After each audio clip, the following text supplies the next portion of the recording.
To legends. നമ്മുടെ കുർത്തി വീഡിയോയിൽ ഇന്ന് ഒരു സെമി അനാർക്കലി പാറ്റേൺ ആട്ടോ. നല്ല ക്രീം ഷെയ്ഡ് എപ്പോഴും നമുക്ക് ഇടാൻ പറ്റുന്ന നല്ലൊരു പാറ്റേൺ. അപ്പോൾ ഇതിൻ്റെ ഒരു സെൻറ്ററിൽ ശരിക്കും പറഞ്ഞാൽ സെമി സിൽക്കാണ് ഫാബ്രിക്. അതിൻ്റെ ഇടയ്ക്കൂടെ മാത്രം മൽക്കോട്ടൺ വെച്ചിട്ട് ഒരു അക്കോവ പാറ്റേൺ ഡിസൈനും പോയിട്ടുണ്ട്. അപ്പോൾ അതിങ്ങനെ പാനൽസ് കട്ട് ചെയ്തിട്ടാണ് ചെയ്തേക്കുന്നത്. അതുകൊണ്ട് അത്യാവശ്യം ഫ്ലെയർ കിട്ടും. ഇത് ആക്ച്വലി ഞാൻ നെക്സ്റ്റ് സൈസ് ഇട്ടേക്കുന്നത്. കാരണം ഇതിന് ലൈനിങ് ഉണ്ടോ എന്ന് ചോദിച്ചുകൊണ്ട് ഹാഫ് പോർഷനിലേ ഉള്ളൂ.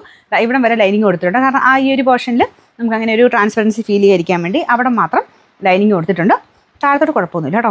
നല്ല ലെങ്തി ആയിട്ടുള്ള ഐറ്റമാണ്. നിങ്ങൾക്കിത് ഫംഗ്ഷൻ ബേസ്ഡ് ആയിട്ടൊക്കെ ഇടാനും നല്ലതാണ്. ഞാൻ ഇവിടെ ഈ ഒരു പോർഷനിൽ ലൈനിങ് കൊടുത്തിരിക്കുന്നതുകൊണ്ടാണ് നെക്സ്റ്റ് സൈസ് ഇട്ടേക്കുന്നത്. അപ്പോൾ ഇവിടം കൊണ്ടൊരു ശക്കലം ഫ്ലെയർ ആയിട്ട് നിൽക്കും. ബാക്ക് സൈഡിൽ 2 ടക്ക് കൊടുക്കണമെങ്കിൽ കൊടുക്കാം കേട്ടോ. അപ്പോൾ ഇതൊരു ബോട്ട് നെക്ക് പാറ്റേൺ ആണ് ഇതിന് വരുന്നത്. സൈസസ് മീഡിയം ടു 3X വരെയുണ്ട്. ലൈനിങ് ഈ പോർഷനിലുള്ളതുകൊണ്ട് നെക്സ്റ്റ് സൈസ് എടുക്കണേ. ഞാൻ ഡിസൈൻ ഒന്ന് ജസ്റ്റ് കാണിച്ചു തരാം. ഇതുപോലെ വരും. ബാക്ക് സൈഡ് നോക്കിയാൽ നിങ്ങൾക്ക് ഇച്ചിരി പാനൽസ് കറക്റ്റായിട്ട് കാണാൻ പറ്റുന്നുണ്ടോ? ഇത്രയും വെച്ചിട്ട് പാനൽസ് കട്ട് ചെയ്തിട്ടാണ് മേലോട്ട് താഴെ വരെയുള്ള രീതിയിലാണ് ചെയ്തേക്കുന്നത്. മൊത്തത്തിൽ കാണാൻ നല്ല ഭംഗിയുള്ള ഐറ്റം കേട്ടോ. നമ്പർ AF 925, റേറ്റ് 980 രൂപയുള്ളൂ. 999.